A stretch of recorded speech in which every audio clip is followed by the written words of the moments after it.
Boa noite. Que o Espírito Santo de Deus possa iluminar a sua mente, o seu coração, nesse momento da exposição da palavra. Amém? É um culto de ceia, e todo culto de ceia é um culto em que nós devemos lembrar que o nosso Senhor Jesus foi obediente em sua missão, subiu à cruz do madeiro, e ao terceiro dia ele ressuscitou. Abra comigo sua Bíblia no Evangelho de Marcos, capítulo 2.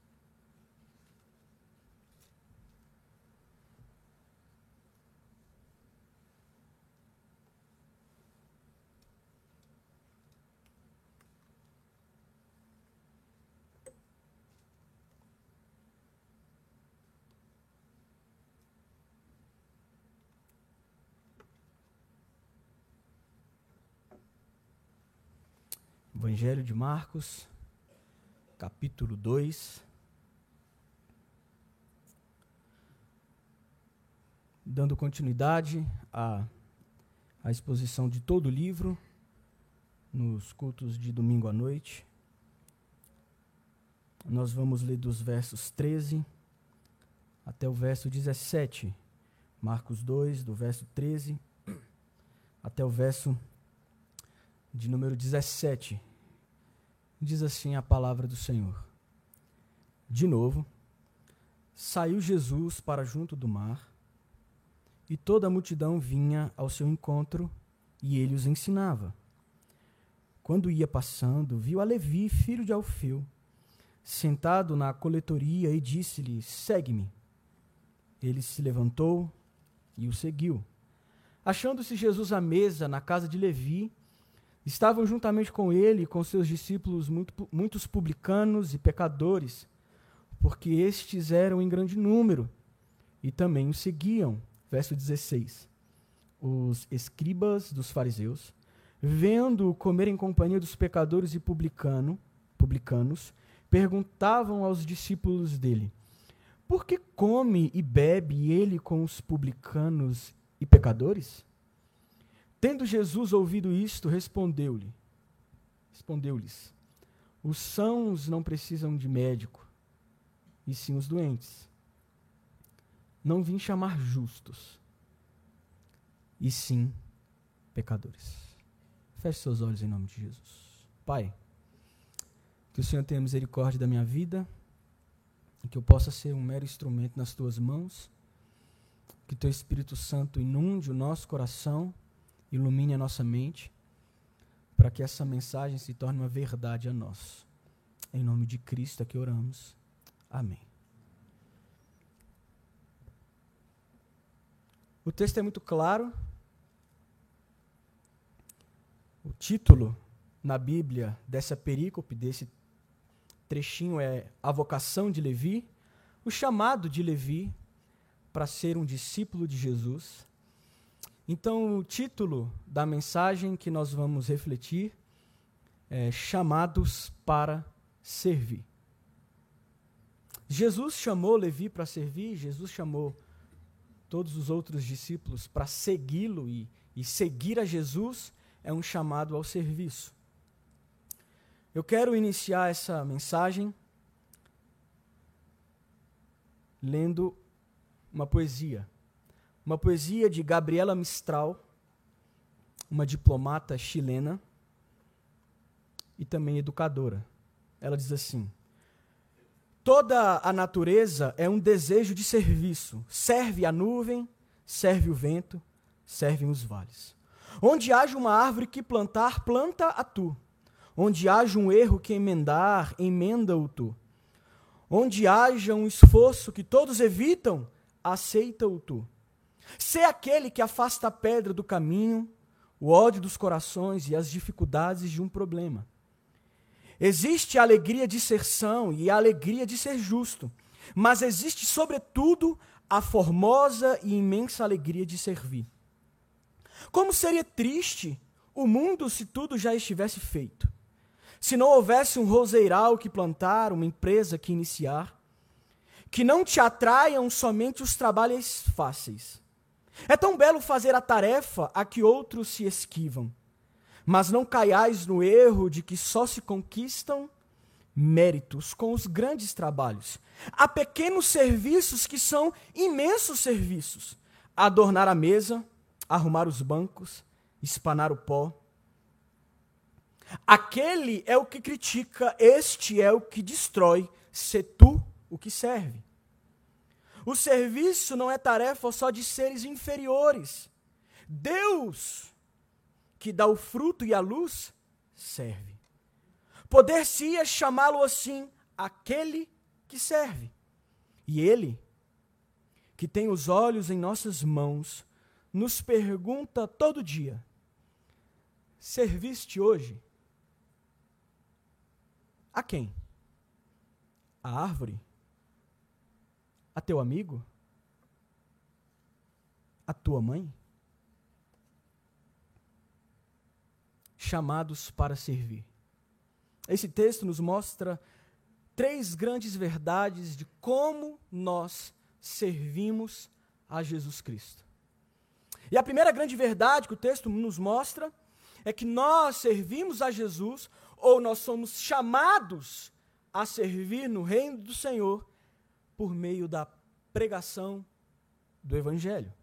Se você for no verso 13, o texto bíblico vai dizer: de novo saiu Jesus para junto do mar, e toda a multidão vinha ao seu encontro, e ele os ensinava. Ele pregava o Evangelho. Ele proclamava as boas novas. O texto mostra que havia uma multidão indo até Jesus devido ao milagre do paralítico de Cafarnaum, que é o texto anterior, de Marcos 2, do verso 1 ao 12. Mas o que Jesus faz quando essa multidão se aproxima dele? O texto diz, ele faz o quê? Ele começa a ensinar. Certamente Jesus, ele começa a ensinar essas pessoas sobre quem ele era, sobre o seu reino, sobre os valores do seu reino, sobre como viver uma vida digna e agradável a Deus.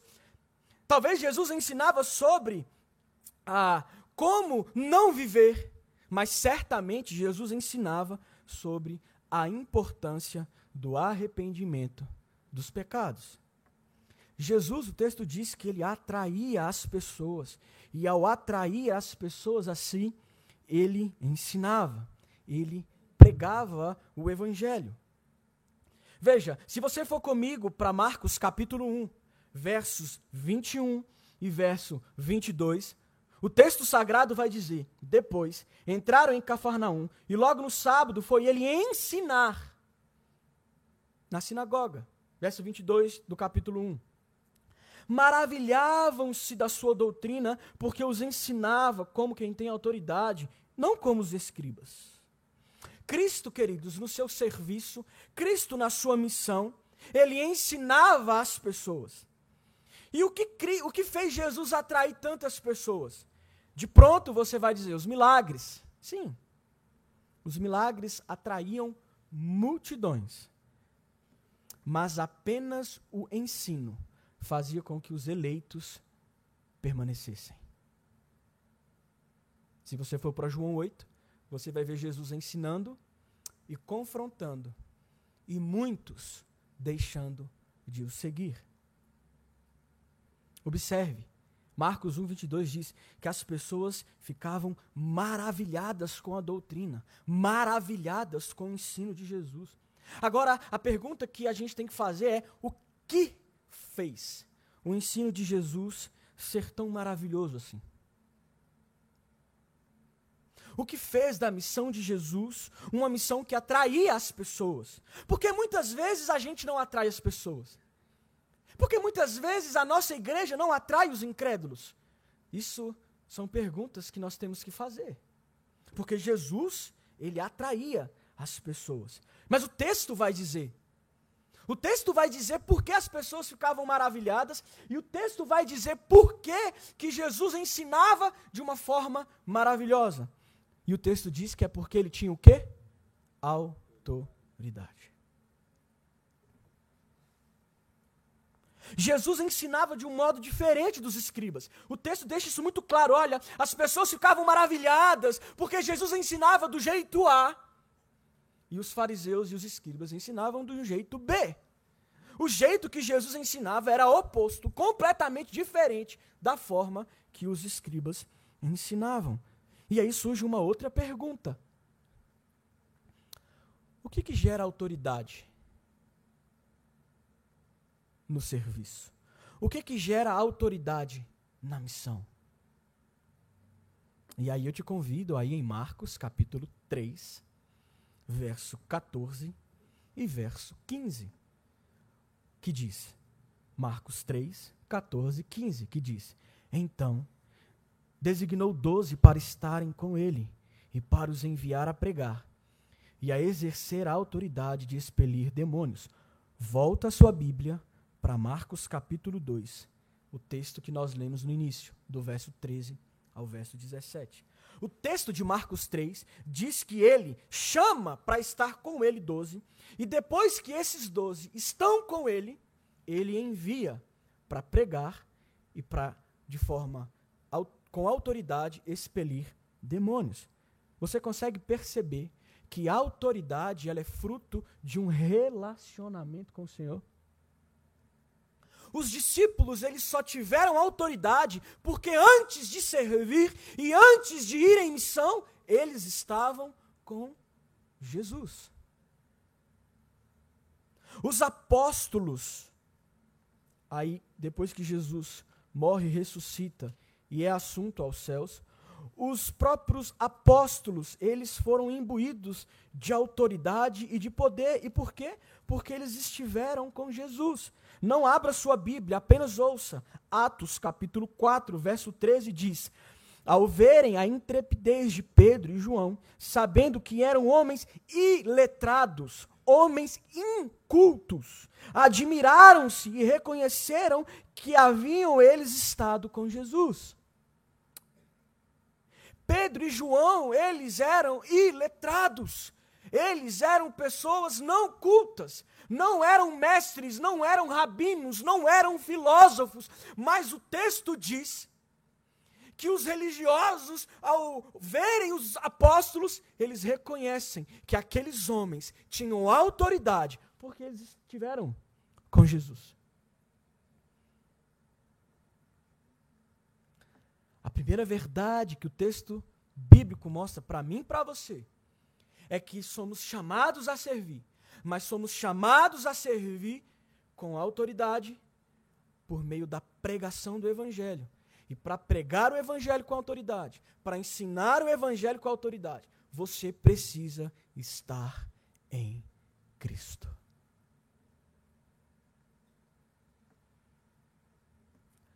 Toda vez que você para de pregar o Evangelho, toda vez que você deixa de ensinar a palavra do Senhor, você para de servir a Jesus. Ora, Jesus diz, Levi, venha e me segue. Ah, Senhor, vamos para onde? Ah, eu vou ficar pregando todo domingo na sinagoga e você vai ficar sentado só me ouvindo. Não! Jesus não nos chama, não nos comissiona para sermos meros consumidores. Vem no domingo, ouve a palavra, canta o louvor, participa da ceia, dá o dízimo, consciência está tranquila, volta para casa e não faz mais nada no reino do Senhor.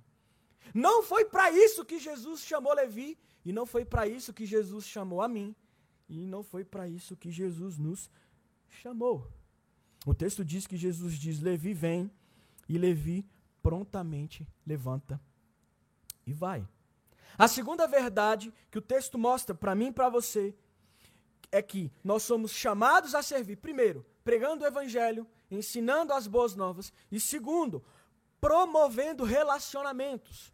Do verso 14 ao verso 16 diz, quando ia passando, viu a Levi, filho de Alfeu, sentado na coletoria, e disse-lhe, segue-me. Ele levantou e o seguiu. Achando-se Jesus à mesa na casa de Levi, estavam juntamente com ele, com seus discípulos, muitos publicanos e pecadores, porque esses eram em grande número, e também o seguiam. Os escribas dos fariseus, vendo comer em companhia dos pecadores e publicanos, perguntavam aos discípulos dele, por que come e bebe ele com os publicanos e pecadores? As autoridades dos nossos dias, os famosos, os poderosos, eles selecionam o seu público. Eles selecionam os seus amigos através da conveniência. Jogador de futebol, os amigos dele são jogadores de futebol. Geralmente é assim. é seletivo, é conveniente. Jesus está nos ensinando que no reino dele a ordem e os valores são diferentes. Porque Jesus ele vai até Levi, que é Mateus. Levi, esse Levi aqui de Marcos é Mateus. Mateus que escreveu o Evangelho de Mateus. E Levi estava sentado na coletoria. Os coletores de impostos do Império Romano, eles eram odiados pelos judeus. Porque eles eram vistos como traidores. Ainda mais se o coletor de impostos fosse um judeu, como no caso de Levi. Porque Levi era visto pelo judeu como, Levi é judeu como eu, mas trabalha para o Império Romano para cobrar o meu imposto, para me oprimir, para me sobrecarregar economicamente. A coletoria era uma espécie de alfândega. Os coletores de impostos, em regra, eles eram violentos, eles eram intimidadores e eles eram ricos.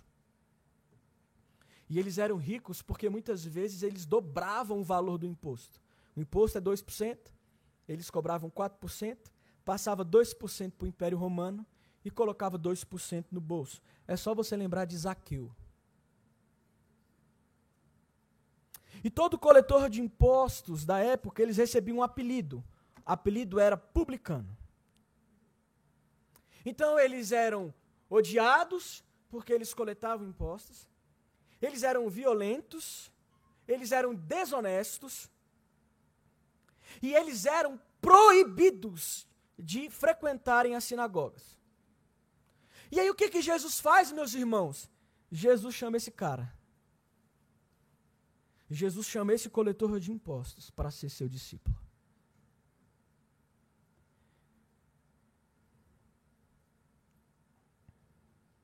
No judaísmo, o rabino, o mestre, ele nunca escolhia os seus discípulos. O rabino nunca escolhia os seus alunos. Era sempre os discípulos que escolhiam os rabis, que escolhiam os seus mestres. E Jesus faz o contrário.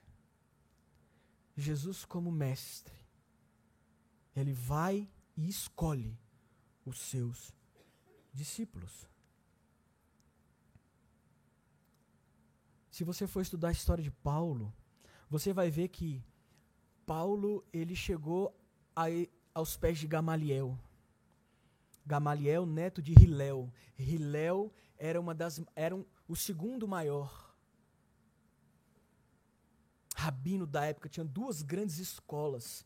Hilel representava uma escola rabínica. Paulo, ele foi estudando, e conforme ele ia crescendo nos seus estudos, ele ia mudando de mestre, ele ia escolhendo um mestre maior, um mestre melhor. Um mestre mais competente, podemos dizer assim. E o texto diz que quando Jesus, como mestre, vai até Levi, chama Levi, Levi larga tudo, obedece à voz do Filho de Deus e vai. E J.C. Riley, um anglicano, diz, abro aspas, para Cristo nada é impossível. Ele pode tomar um coletor de impostos e transformá-lo em apóstolo. Ele pode mudar qualquer coração humano e fazer novas todas as coisas. Fecho aspas. Cristo, nessa passagem, no verso 14, mostra que ele chama as pessoas não porque as pessoas são convenientes a ele. Levi não tinha nada a oferecer a Jesus, assim como eu e você não temos nada a oferecer ao Senhor. Mas Jesus chama Levi, chama a mim, chama você, porque ele deseja nos usar para o serviço da grande missão de Deus. Preste atenção, não é sobre o que fazemos para ele, mas sim sobre o que ele pode fazer através de nós. No verso 15, o texto vai dizer que Jesus ele entra na casa de Levi, mas Jesus só entra na casa de Levi porque Levi convidou o mestre, o Messias, o Senhor, a se assentar à sua mesa. E o texto vai dizer que Jesus entra, se assenta à mesa, E que nessa mesa tinha muito publicano, muito coletores de impostos e muito pecador. Levi falou lá para os amigos da alfândega, ó, Jesus vai lá na minha casa, está todo mundo convidado, porque eu vou fazer um jantar lá, ele vai estar lá, quem quiser ir é bem-vindo. Foi aquele povo tudo. Meus irmãos, isso tem que mostrar para nós que o alvo de Jesus são pessoas. E pessoas, independentemente de classe, independentemente de renda, não importa o status na sociedade. Jesus veio para pessoas. Quando Jesus se assenta com os excluídos, os publicanos eram proibidos de ir ao templo. Se eles eram proibidos de ir ao templo, eles não ouviam sobre a lei de Deus. Os pecadores, e pecadores aqui não é aquela pessoa promíscua. Podia ser uma simples pessoa que não seguia a tradição dos anciãos. Se você for em Mateus 15, Jesus vai dar uma porretada mesmo. Vai bater. Porque os rabinos, os mestres, eles começaram a acrescentar várias normas que não constava na lei de Deus, que não foi dada a Moisés, como, por exemplo, lavar as mãos antes de comer. Então, se a pessoa ela não seguia essa norma humana de lavar as mãos antes de comer, ele era tido pelos religiosos da época como pecador. E esse tipo de pessoa estava sentado aqui na mesa com Jesus. E Jesus está mostrando para mim e para você que tanto o rico como o miserável podem ser alcançados pela maravilhosa e irresistível graça do Senhor. Da mesma maneira, meus irmãos, que Cristo foi até Levi, ele continua indo aos perdidos, só que agora ele vai através de nós. Ele vai através de você. Ele vai através de mim. Jesus promovia intimidade por meio dos relacionamentos.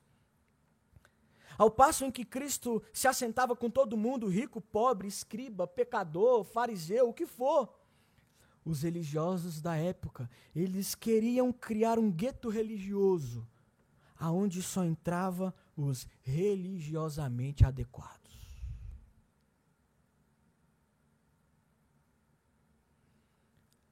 Então surge a fatídica pergunta. Não, óbvio, os religiosos da época não perguntaram para Jesus, não tiveram essa coragem. Eles perguntaram para os discípulos, ei, por quê? Por que ele come e bebe com pecadores? Por que ele come e bebe com publicanos? Isso causou um espanto à mente religiosa da época judaica, porque sentar à mesa no judaísmo do primeiro século tinha um significado muito forte. Quando, naquela época, uma pessoa era convidada para a casa de outro, para sentar à mesa, era um convite à amizade. O judeu não chegava e falava, você quer ser meu amigo? Não, ele chegava e falava assim, vamos jantar lá em casa? Culturalmente já se entendia. Se está me chamando para a sua casa, é porque aquela pessoa quer um relacionamento comigo. Ela quer uma amizade comigo. Isso até hoje. Eu convido na minha casa as pessoas que são minhas amigas, ou que eu quero começar um relacionamento de amizade. E isso causou um espanto, porque se Jesus está sentado à mesa com publicanos e pecadores, Jesus está dizendo, eu quero partilhar da minha vida com você. Eu quero partilhar da minha vida com você, da vida eterna que há em mim, da salvação que só eu posso dar. Cristo, quando chamava essas pessoas, e quando sentava à mesa com essas pessoas, ele estava partilhando da vida, ele estava ofertando a salvação, ele estava promovendo relacionamentos. É para isso que fomos chamados.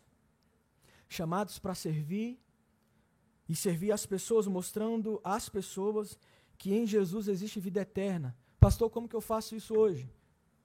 Primeiro, pregando o evangelho, ensinando. E segundo, promovendo o relacionamento. O relacionamento é o caminho que possibilita a comunicação graciosa da cruz. Como que hoje eu falo para um incrédulo que Jesus é o Senhor? Você tem que ser amigo dessa pessoa. Você tem que se relacionar com essa. Você tem que sair do gueto. Você não pode ter na sua agenda só quem é da igreja. Você tem que chamar aquela pessoa do seu trabalho que não é cristã para comer uma pizza na sua casa. Você tem que fazer um jantar para o seu colega de trabalho. É isso que Jesus está mostrando. Jesus está dizendo, eu estou sentado à mesa com aqueles que ninguém quer sentar. E é para isso, Levi, que eu estou te chamando. E é para isso, Levi, que eu estou falando para você me seguir. Queridos, o relacionamento em um mundo individualista, é um grande instrumento para a gente poder pregar o evangelho. Em tempos de relacionamentos, entre aspas, virtuais, a gente aprende com Jesus a importância dos relacionamentos reais. Do sentar à mesa, do olhar para o outro, do olhar a necessidade do outro, da sensibilidade que eu tenho que ter para com o próximo, enfim, de amar o outro nas suas necessidades, como Jesus fez. De chorar com os que choram, de se alegrar com os que se alegram. Deixa eu te falar uma coisa. Aquele que para de se importar com o outro, ele já não está mais a servindo a Jesus. Em Marcos 1, verso 21 e 22, nós vimos que o ensino de Jesus era diferente. E era diferente de um grupo chamado escribas. Quem eram esses escribas? Esses homens foram aqueles que questionaram, reverendo Web, a cura do paralítico e o perdão dos pecados. E agora, questionam os relacionamentos de Jesus. Ter uma relação com Jesus, meu irmão, minha irmã, é ser preenchida pelo Espírito. E o Espírito não produz acepção de pessoas. No fundo, o ensino dos religiosos não atraía como o ensino de Jesus, sabe por quê? Porque o ensino dos conhecedores da lei era um ensino vazio. Vazio porque era apenas teórico. E o que é um discurso, um ensino meramente teórico, é um discurso desprovido de amor e comunhão. Se você for para Marcos 1, verso 40 e 41, relata a cura de um leproso. E o texto vai dizer que Jesus ficou profundamente compadecido daquele leproso, e estendeu a mão, tocou e o curou. É por isso que o ensino de Jesus atraía, porque ele falava, mas ele se importava com o outro. Ele se importava com o próximo. Meus irmãos, o cafezinho no final do culto é intencional. É para você se relacionar. É para você conversar. É para você dizer, e aí, meu irmão, como tá? Ô, meu irmão, eu vi que hoje você chegou meio triste no culto. O que está acontecendo na sua vida? A gente não pode ser imparcial. A gente tem que olhar para o outro e entender que o Pai é nosso e que o pão é nosso, não é meu. Não é seu, é nosso. Porque a fé cristã, ela é uma fé comunitária.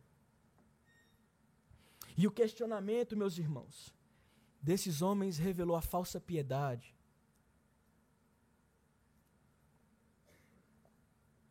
No momento em que os escribas, os conhecedores da lei, questionam o fato de Jesus estar sentado com pecadores e com coletores de impostos, revela que, na verdade, todo o serviço que aquela classe religiosa estava fazendo, servindo, exercendo, se dedicando, era na verdade um serviço para o umbigo deles, para o ventre deles, pensando neles.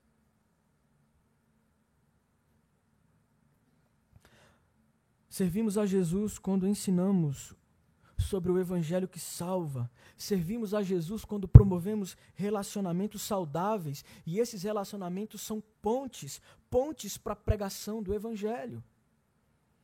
aquele que abandonou a relação, aquele que abandonou o relacionamento, aquele que abandonou o próximo, aquele que não consegue perdoar o outro, já parou de servir a Jesus.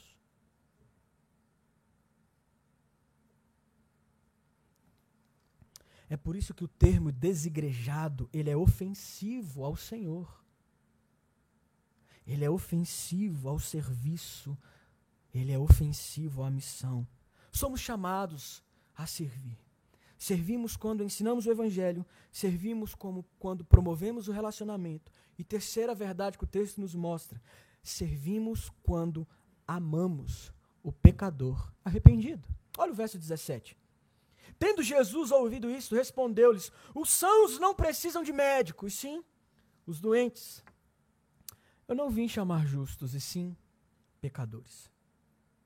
Jesus não veio para aqueles que se intitulam os saudáveis. Jesus não veio para aqueles que reconhecem serem bons demais. Jesus não veio para aquele que diz: vê, Senhor, não sou como ele, eu jejuo tantos dias, eu dizimo, eu não peco, eu guardo o sábado. Jesus não veio para esse. Jesus veio para aquele que se prostra e de tanta vergonha de si dos seus pecados, não tem coragem nem de levantar a face aos céus e diz: pequei. Jesus veio para aquele que diz: pequei contra ti somente, pequei.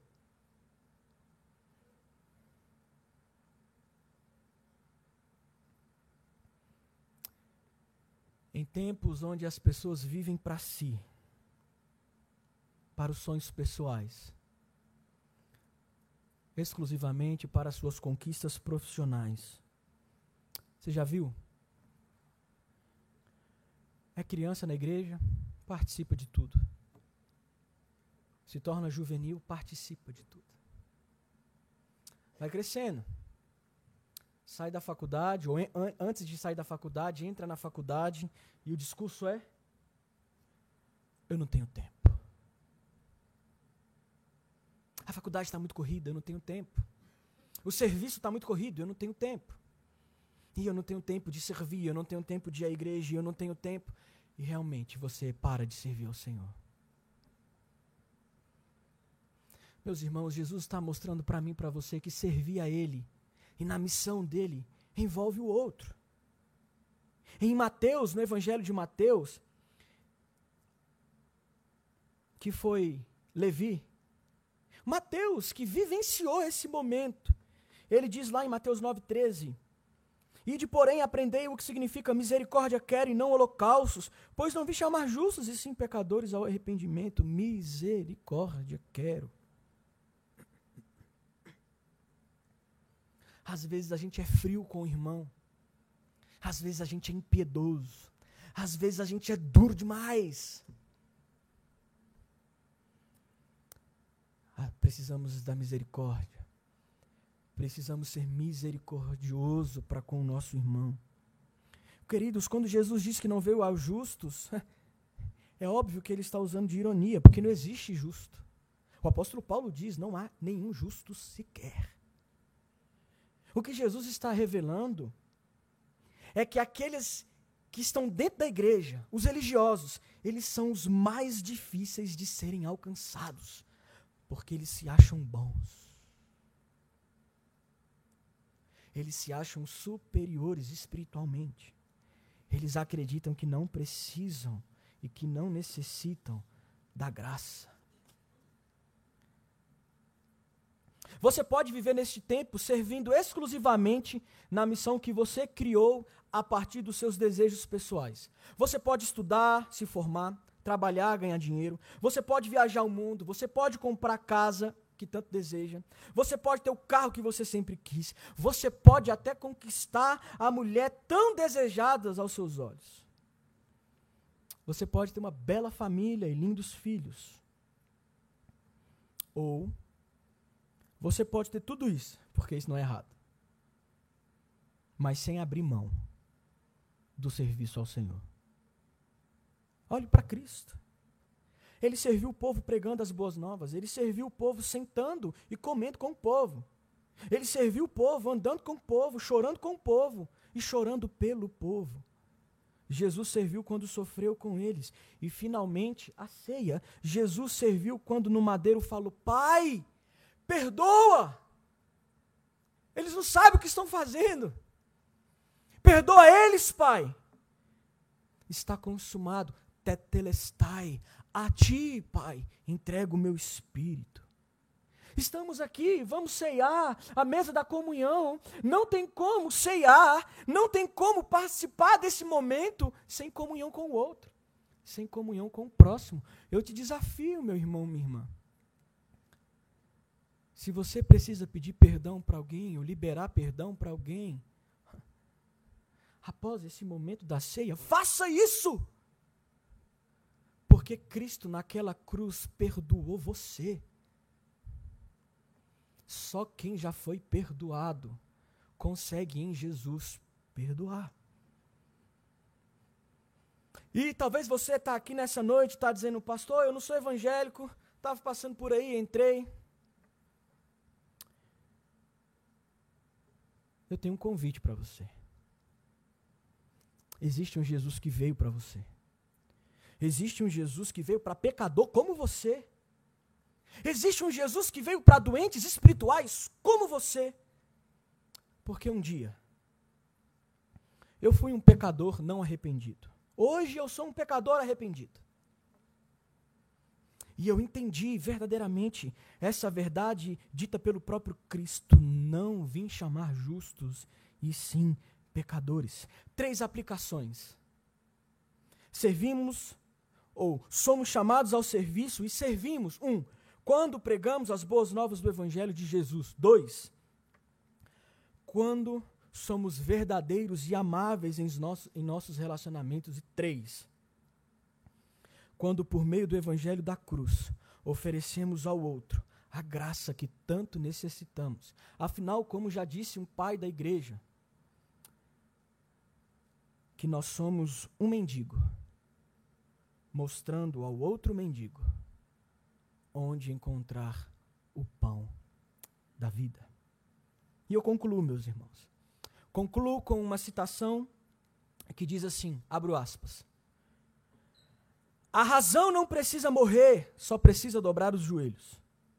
A razão que se sujeita a Deus não deve se envergonhar da sua sujeição, nem se inferiorizar pelo fato de reconhecer sua dependência da revelação.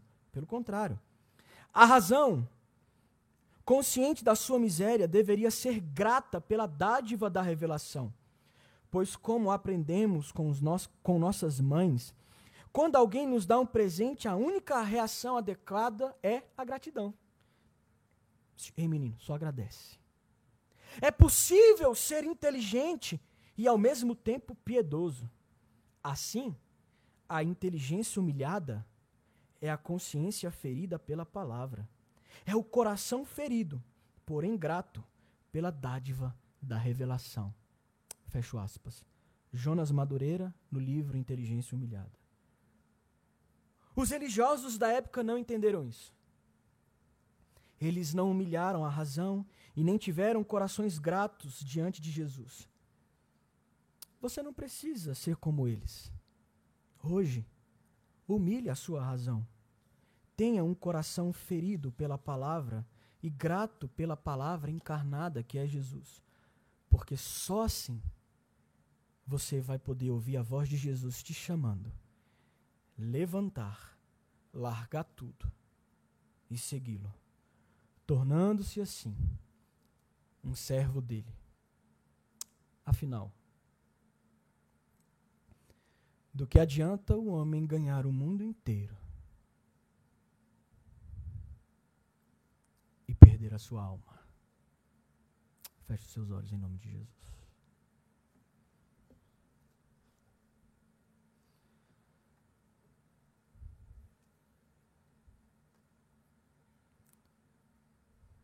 Senhor, nós precisamos de Ti. Eu não quero ser um pastor que prega um discurso teórico, que vem e fala, mas não age.